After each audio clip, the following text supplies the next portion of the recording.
Toastmaster, fellow Toastmasters and guests. So my speech today is my secret to eating healthy.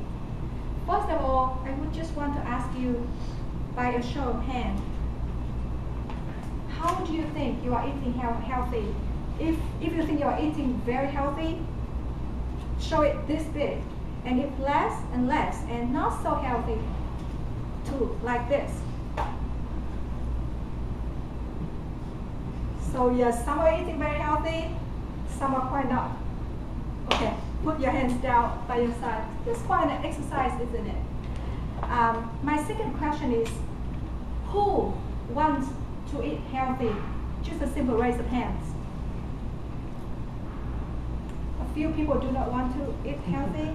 Okay, fine. But most of us want to eat healthy. The benefits of eating healthy is a lot. First of all, you will look great. You will have your optimal body weight. A year ago, I didn't look like this. You can have a picture of yourself. I was more chubby and young. I don't think I could fit in this shirt at all. Your skin will glow and you just look great. And besides that, you feel great. You feel that you are taking good care of yourself. And deep inside, your body is great. You are healthy. You face much less chance of being sick or ill, and you will live longer. But what is the secret of eating healthy? I don't know about other people's secrets, but I have a secret for that. That is to build serious awareness of what you eat. It may sound simple, but it didn't appear simple to me, at least up to a year ago. Let me paint for you a picture of how I used to eat. First of all, I love Starbucks. Every time I show up at Starbucks, I would say, can I have a Java chip Frappuccino with extra whipped cream, please? Extra whipped cream, yes. And usually the whipped cream would come on the top of the cake. I was embarrassed. I was taking out the Starbucks, and yeah, everybody was looking because the whipped cream just came out on top of the cake. I love chocolate. Damn, chocolate is so cheap. Whenever I check out the supermarket, I can see those chocolate bars just for $1. And so I just take it into my basket. And at home, I finished half a bar of chocolate at one time while I was reading books or I was watching TV. Basically, I didn't move a lot at all. Do you guys like steaks? Steaks? Mm-hmm. Yeah, my favorite steak restaurant is Tango Strip in Southport Corridor, if you have been there. So whenever I came there, I always order short rib steak. Short ribs is the part where the beef and the fat just get together, and it's so yummy, it's so melting, it's so good. One thing about America, since I came here, I drank a lot of Coke.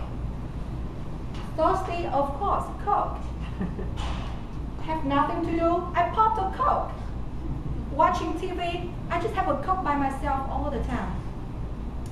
And besides all that, I ate a lot of popcorns, chips, of course, pretzels, pancakes. And the last thing is, let me ask you, when you came into an Italian restaurant, before you even order, what do they bring to your table, even bread. Before you order? Bread and butter. So what I usually do is, can I have some more bread? After I have finished my bread, add some more butter, please. And sometimes I felt so embarrassed. I ate them the second time for more bread and butter before my real food came.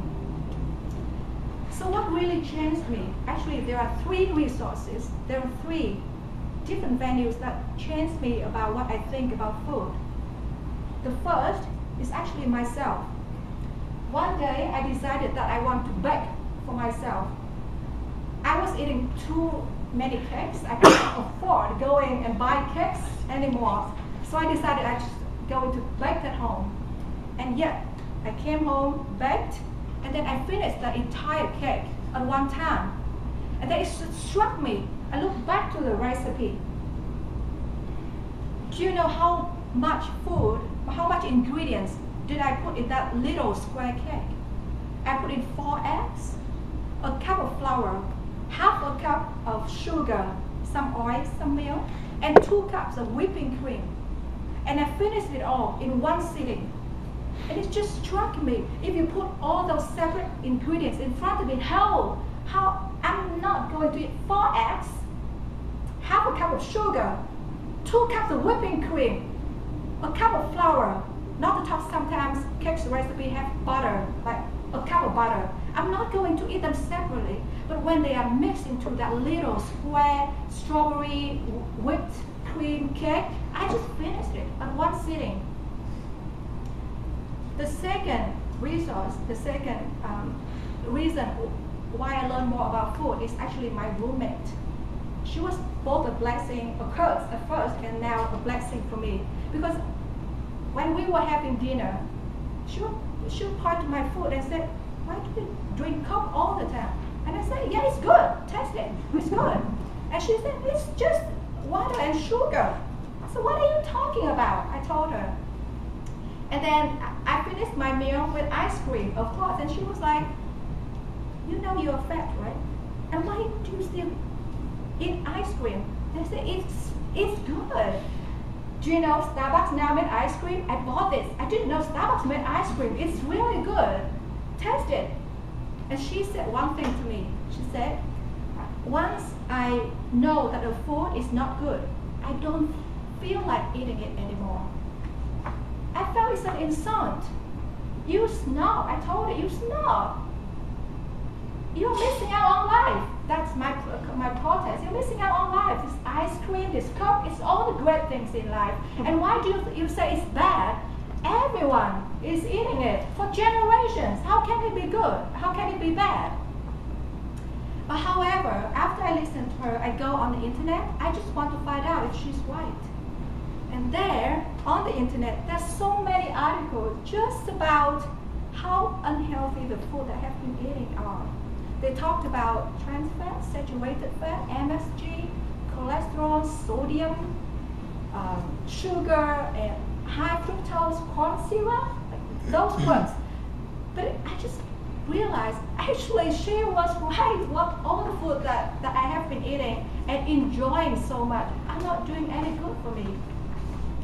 So from that moment on, I decided to make a change for myself. First of all, I stopped drinking Coke. No Coke, no Tropicana, no Starbucks, no extra whipped cream. Second, whenever I go to Italian restaurant and they bring out bread, I'm going to have some, but I would ask them, "Do you have some olive oil?" So instead of butter, I'm having some olive oil. Next, I'm eating a lot of vegetables, from zucchinis, cauliflowers, eggplants. I bake them and eat them. They feel so fresh and so pure and so good for myself. I still eat steak. But this time, I would just have a few pieces of steak, and then I stop. I'm not going to finish the entire steak. And the next time I was on the plane, and the air hostess came to me and asked, "What do you want for your drinks? We have orange juice, and we have apple juice. What do you want?" I would just reply to her, "Just some water, please." And yes, and that is my secret for eating healthy. Thank you.